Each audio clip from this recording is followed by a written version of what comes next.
ಆಕಾಶವಾಣಿ ವಾರ್ತೆಗಳು ಓದುತ್ತಿರುವವರು ಚೇತನ್ ಸಿವಿ. ಮುಖ್ಯಾಂಶಗಳು: ಬಲವಾದ ರಕ್ಷಣಾ ಸಾಮರ್ಥ್ಯಗಳಿಗೆ ಬಲಿಷ್ಠ ಆರ್ಥಿಕತೆ ಅಡಿಪಾಯ, ರಕ್ಷಣಾ ಸಚಿವ ರಾಜನಾಥ್ ಸಿಂಗ್. 26 ದೇಶಗಳೊಂದಿಗೆ ವಲಸೆ ಮತ್ತು ಸಂಚಾರ ಪಾಲುದಾರಿಕೆ ಒಪ್ಪಂದಕ್ಕೆ ಭಾರತ ಸಹಿ. ಕೇಂದ್ರ ಸಚಿವ ಡಾ ಎಸ್ ಜೈಶಂಕರ್. ಭಾರತಕ್ಕೆ ನಾಳೆಯಿಂದ 3 ದಿನ ಜಪಾನ್ ಪ್ರಧಾನಿ ಭೇಟಿ. ಭಾರತ ಜಪಾನ್ ವಾರ್ಷಿಕ ಶೃಂಗಸಭೆಯಲ್ಲಿ ಭಾಗಿ. ಫಿಫಾ ವಿಶ್ವಕಪ್ ಫುಟ್ಬಾಲ್ 16ರ ಸುತ್ತಿಗೆ ಮೊರಾಕೊ ಪರಾಗ್ವೆ ಮುನ್ನಡೆ. ವಾರ್ತೆಗಳ ವಿವರ. ಬಲವಾದ ರಕ್ಷಣಾ ಸಾಮರ್ಥ್ಯಗಳಿಗೆ ಬಲಿಷ್ಠ ಆರ್ಥಿಕತೆ ಅಡಿಪಾಯ ರೂಪಿಸುತ್ತದೆ ಎಂದು ರಕ್ಷಣಾ ಸಚಿವ ರಾಜನಾಥ್ ಸಿಂಗ್ ಹೇಳಿದ್ದಾರೆ. ಗುಜರಾತ್ನ ವಡೋದರಾದಲ್ಲಿ ನಡೆದ ವೈಬ್ರೆಂಟ್ ಗುಜರಾತ್ ಪ್ರಾದೇಶಿಕ ಸಮ್ಮೇಳನದ ಸಮಾರೋಪ ಸಮಾರಂಭ ಉದ್ದೇಶಿಸಿ ಮಾತನಾಡಿದ ಅವರು, ರಾಸಾಯನಿಕಗಳು, ಎಲೆಕ್ಟ್ರಾನಿಕ್ಸ್, ಹಡಗು ನಿರ್ಮಾಣ ಮತ್ತು ನವೀಕರಿಸಬಹುದಾದಂತಹ ಇಂಧನ ಕ್ಷೇತ್ರಗಳಲ್ಲಿ ಬಲವಾದ ಉಪಸ್ಥಿತಿಯೊಂದಿಗೆ ಗುಜರಾತ್ ಶೀಘ್ರದಲ್ಲೇ ರಕ್ಷಣಾ ಉತ್ಪಾದನೆಗೆ ಜಾಗತಿಕ ಕೇಂದ್ರವಾಗಿ ಹೊರಹೊಮ್ಮಲಿದೆ ಎಂದು ವಿಶ್ವಾಸ ವ್ಯಕ್ತಪಡಿಸಿದ್ದಾರೆ. 2014ರಲ್ಲಿ ಸುಮಾರು 46,000 ಕೋಟಿ ರೂಪಾಯಿ ಇದ್ದ ಭಾರತೀಯ ದೇಶೀಯ ರಕ್ಷಣಾ ಉತ್ಪಾದನೆಯು ಪ್ರಸ್ತುತ 1.78 ಲಕ್ಷ ಕೋಟಿ ರೂಪಾಯಿಗಳಿಗೆ ಗಮನಾರ್ಹವಾಗಿ ಹೆಚ್ಚಳವಾಗಿದೆ ಎಂದು ತಿಳಿಸಿದ್ದಾರೆ. ವಡೋದರಾದಲ್ಲಿ ಪ್ರಸ್ತುತ ಟಾಟಾ ಗ್ರೂಪ್ ಮತ್ತು ಏರ್ಬಸ್ ಜಂಟಿಯಾಗಿ C295 ಸಾರಿಗೆ ವಿಮಾನವನ್ನು ತಯಾರಿಸುತ್ತಿವೆ.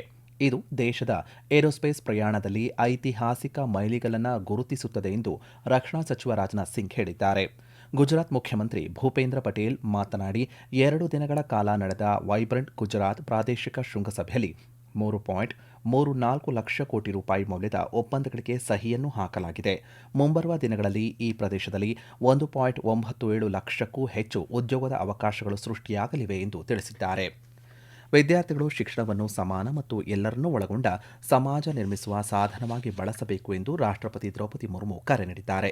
ಆಂಧ್ರಪ್ರದೇಶದ ವಿಶಾಖಪಟ್ಟಣಂನಲ್ಲಿಂದು ಕೇಂದ್ರ ಬುಡಕಟ್ಟು ವಿಶ್ವವಿದ್ಯಾಲಯದ ಮೊದಲ ಘಟಿಕೋತ್ಸವ ಉದ್ದೇಶಿಸಿ ಮಾತನಾಡಿದ ಅವರು, ವಿದ್ಯಾವಂತ ಯುವಕರು ತಮ್ಮ ಸ್ವಂತ ಪ್ರಗತಿಗಾಗಿ ಮಾತ್ರ ಕೆಲಸ ಮಾಡಬಾರದು, ದುರ್ಬಲ ವರ್ಗಗಳನ್ನು ಮೇಲೆತ್ತಲು ಮತ್ತು ರಾಷ್ಟ್ರ ನಿರ್ಮಾಣಕ್ಕೆ ಕೊಡುಗೆ ನೀಡಲು ಶ್ರಮಿಸಬೇಕು ಎಂದು ಸಲಹೆ ನೀಡಿದ್ದಾರೆ.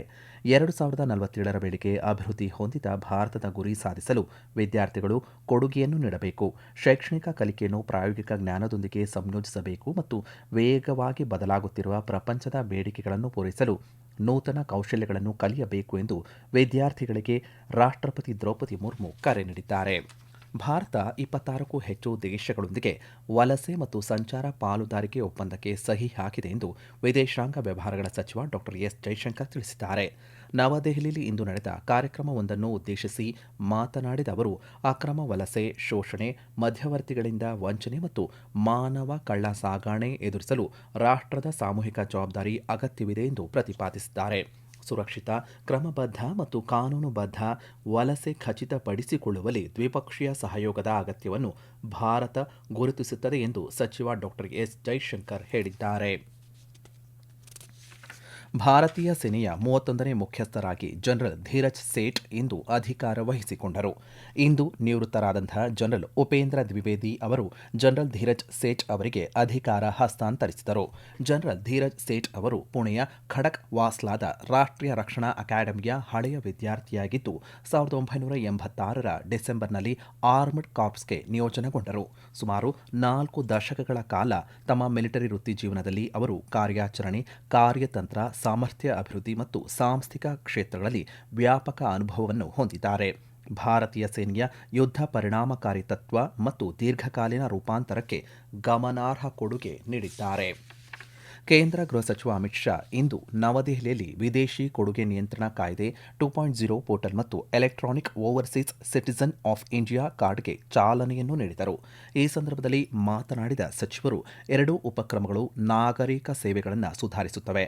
ಎಫ್ಸಿಆರ್ಎ ಪೋರ್ಟಲ್ ಮೂಲಕ ದೇಣಿಗೆ ಪಡೆಯುವವರು ಎದುರಿಸುತ್ತಿರುವ ತೊಂದರೆಗಳನ್ನು ಪರಿಹರಿಸುತ್ತದೆ, ತಪ್ಪು ಮಾಡುವವರ ವಿರುದ್ಧ ಕಟ್ಟುನಿಟ್ಟಿನ ಕಣ್ಗಾವಲು ವ್ಯವಸ್ಥೆಯನ್ನು ಸ್ಥಾಪಿಸಲಾಗುತ್ತದೆ ಮತ್ತು ದೇಶವು ಹೆಚ್ಚು ಸುರಕ್ಷಿತವಾಗುತ್ತದೆ ಎಂದು ಹೇಳಿದ್ದಾರೆ.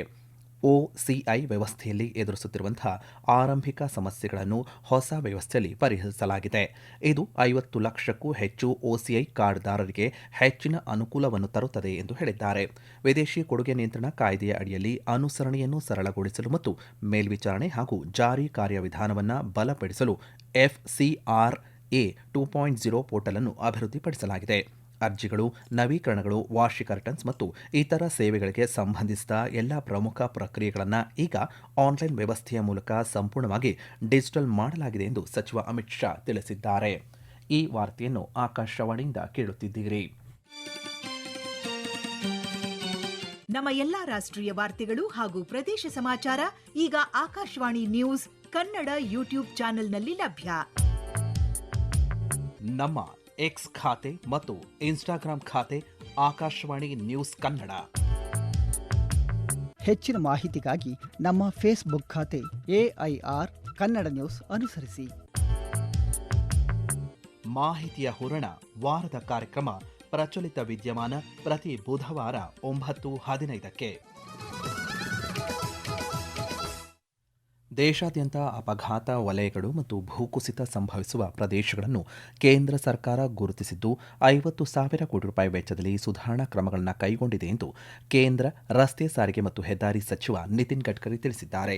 ನವದೆಹಲಿಯಲ್ಲಿಂದು ರಸ್ತೆ ಸುರಕ್ಷತೆ ಕುರಿತಾದ ಕಾರ್ಯಕ್ರಮವೊಂದರಲ್ಲಿ ಮಾತನಾಡಿದ ಅವರು, ಸೂಕ್ತ ಸೂಚನಾ ಫಲಕಗಳು, ಪಥಗಳು ಮತ್ತು ಕೆಳ ಸೇತುವೆಗಳು ಸೇರಿದಂತೆ ಅಂತಾರಾಷ್ಟ್ರೀಯ ಗುಣಮಟ್ಟದ ರಸ್ತೆಗಳನ್ನು ಖಚಿತಪಡಿಸಿಕೊಳ್ಳಲು ಪ್ರಯತ್ನಗಳು ನಡೆಯುತ್ತಿವೆ ಎಂದು ಹೇಳಿದ್ದಾರೆ. ವಾಹನ ಚಾಲಕರು ಸಂಚಾರ ನಿಯಮಗಳನ್ನು ಪಾಲಿಸಬೇಕು, ಅತಿ ವೇಗದ ಚಾಲನೆಯನ್ನು ತಪ್ಪಿಸಬೇಕು, ಹೆಲ್ಮೆಟ್ ಮತ್ತು ಸೀಟ್ ಬೆಲ್ಟ್ಗಳನ್ನು ಧರಿಸಬೇಕು ಮತ್ತು ವಾಹನ ಚಲಾಯಿಸುವಾಗ ಮೊಬೈಲ್ ಫೋನ್ ಬಳಕೆ ತಪ್ಪಿಸಬೇಕು ಎಂದು ಸಚಿವ ನಿತಿನ್ ಗಡ್ಕರಿ ಜನತೆಗೆ ಸಲಹೆ ನೀಡಿದ್ದಾರೆ. ಜಪಾನ್ ಪ್ರಧಾನಿ ಸನೆ ತಕೈಚಿ ಅವರು 3 ದಿನಗಳ ಭಾರತ ಭೇಟಿಗಾಗಿ ನಾಳೆ ಸಂಜೆ ನವದೆಹಲಿಗೆ ಆಗಮಿಸಲಿದ್ದಾರೆ. ಅವರು ಪ್ರಮುಖವಾಗಿ 16ನೇ ಭಾರತ ಜಪಾನ್ ವಾರ್ಷಿಕ ಶೃಂಗಸಭೆಯಲ್ಲಿ ಭಾಗಿಯಾಗಲಿದ್ದಾರೆ.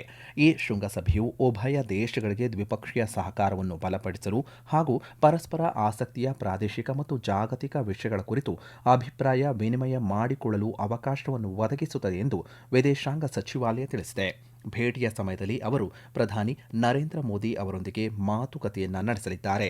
ಇದು ಜಪಾನ್ ಪ್ರಧಾನಿ ಸನೆ ತಕೈಚಿಯವರ ಮೊದಲ ಅಧಿಕೃತ ಭಾರತ ಭೇಟಿಯಾಗಿದೆ.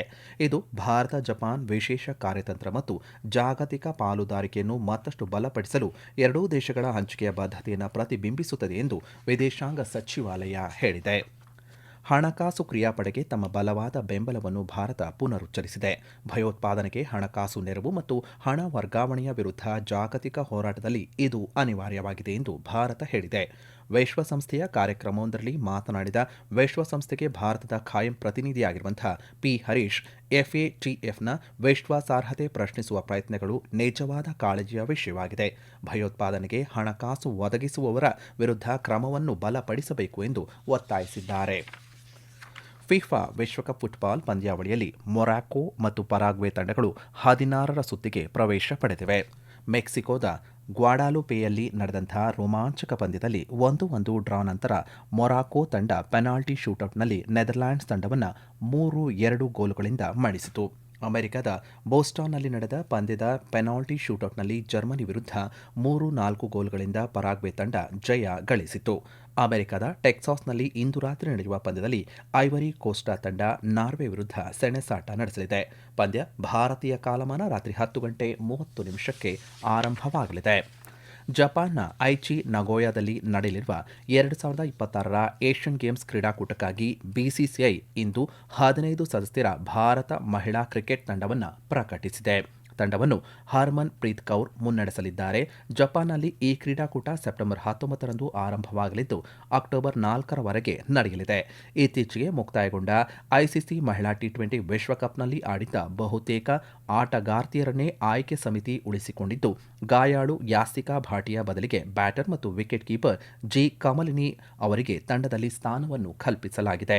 ಕಳೆದ ಬಾರಿ ಚೀನಾದಲ್ಲಿ ನಡೆದಿದ್ದ ಏಷ್ಯನ್ ಗೇಮ್ಸ್ನಲ್ಲಿ ಐತಿಹಾಸಿಕ ಚಿನ್ನದ ಪದಕ ಗೆದ್ದಿದ್ದ ಭಾರತ ತಂಡ ಈ ಬಾರಿ ಹಾಲಿ ಚಾಂಪಿಯನ್ ಆಗಿ ಕಣಕ್ಕೆ ಇಳಿಯಲಿದೆ. ಕೊನೆಯಲ್ಲಿ ಮತ್ತೊಮ್ಮೆ ಮುಖ್ಯಾಂಶಗಳು. ಬಲವಾದ ರಕ್ಷಣಾ ಸಾಮರ್ಥ್ಯಗಳಿಗೆ ಬಲಿಷ್ಠ ಆರ್ಥಿಕತೆ ಅಡಿಪಾಯ, ರಕ್ಷಣಾ ಸಚಿವ ರಾಜನಾಥ್ ಸಿಂಗ್. 26 ದೇಶಗಳೊಂದಿಗೆ ವಲಸೆ ಮತ್ತು ಸಂಚಾರ ಪಾಲುದಾರಿಕೆ ಒಪ್ಪಂದಕ್ಕೆ ಭಾರತ ಸಹಿ. ಕೇಂದ್ರ ಸಚಿವ ಡಾಕ್ಟರ್ ಎಸ್ ಜೈಶಂಕರ್. ಭಾರತಕ್ಕೆ ನಾಳೆಯಿಂದ 3 ದಿನ ಜಪಾನ್ ಪ್ರಧಾನಿ ಭೇಟಿ. ಭಾರತ ಜಪಾನ್ ವಾರ್ಷಿಕ ಶೃಂಗಸಭೆಯಲ್ಲಿ ಭಾಗಿ. ಫಿಫಾ ವಿಶ್ವಕಪ್ ಫುಟ್ಬಾಲ್ 16ರ ಸುತ್ತಿಗೆ ಮೊರಾಕೊ ಪರಾಗ್ವೆ ಮುನ್ನಡೆ. ಇಲ್ಲಿಗೆ ವಾರ್ತಾ ಪ್ರಸಾರ ಮುಕ್ತಾಯವಾಯಿತು. ನಮ್ಮ ಮುಂದಿನ ವಾರ್ತಾ ಪ್ರಸಾರ ನಾಳೆ ಬೆಳಗ್ಗೆ 7:05